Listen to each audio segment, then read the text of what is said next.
Okay. My research assignment by Kei Quiroga. So my major is going to be in biological science, microbiology. So my area of interest is vaccine development, infectious disease, and pathogenesis. So the specific department would be in the Department of Microbiology and Immunology. The professor that I looked into is Dr. Yong-Sing Lee. She's an associate professor. She got education in Iowa State University where she got her PhD. So her research field is she focuses on B cell response to viral infection, HIV pathogenesis, and antiviral therapy.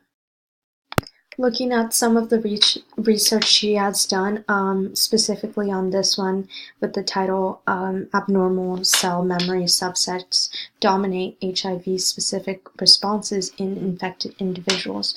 So my interpretation of this was abnormal memory B cell subcategories are main contenders to HIV-specific responses in infected individuals. So what I read was that it's hard to make anti-HIV antibodies that become memory cells, and little is known of these HIV antibodies that will neutralize the HIV.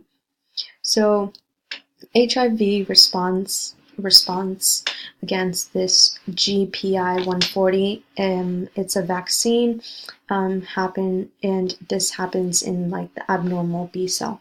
So normally people without HIV don't have this in their blood, or they don't have as much of this abnormal B cell.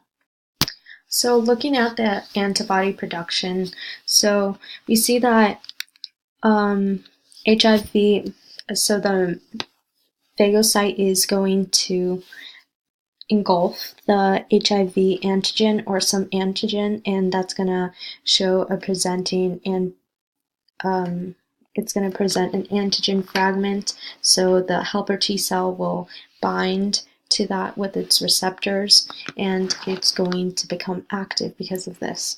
And so when it becomes active, you're going to have some humoral response where the helper T is going to go to some B cell, and the B cell, it's gonna produce plasma cells and memory cells. But in HIV, memory cells are defective, so not memory cells.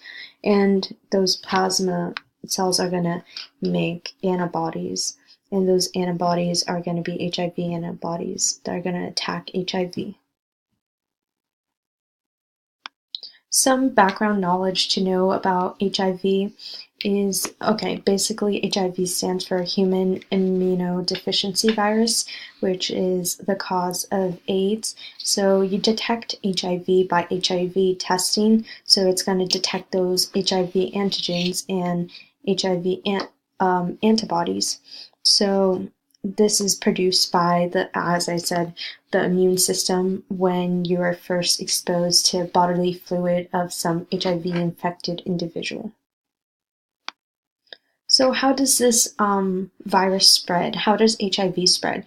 Well, there's viral DNA integration into T cells. So the H cell will, in the bloodstream, when it gets to the bloodstream, it's going to fuse to some T cell. And when that T cell fuses, it's going to give some of its RNA, and that RNA is going to be converted back to DNA through like retrotranscription. So it's the opposite of transcription. And that DNA is going to be incorporated into the T cell's DNA, and that T cell is going to make more and more copies of that HIV cell.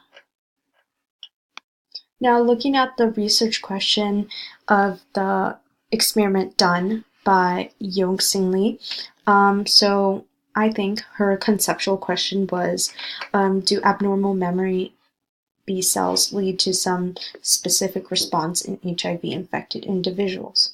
And her experimental question would be, how do abnormal memory cells lead to a specific response in HIV-infected individuals? The hypothesis would be if the abnormal memory B cell leads to a specific response in HIV-infected individuals.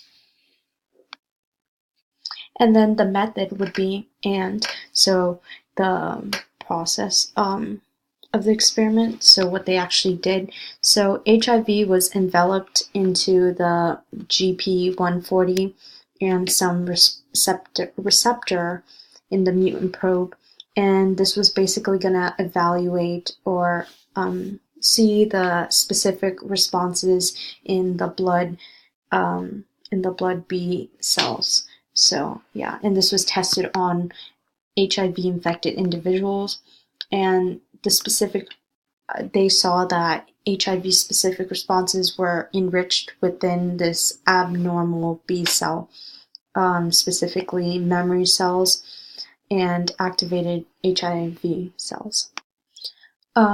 Also, they saw the response against CORBS, a neutralizing epitope, which arose early, while C4BS is also a neutralizing epitope, was delayed.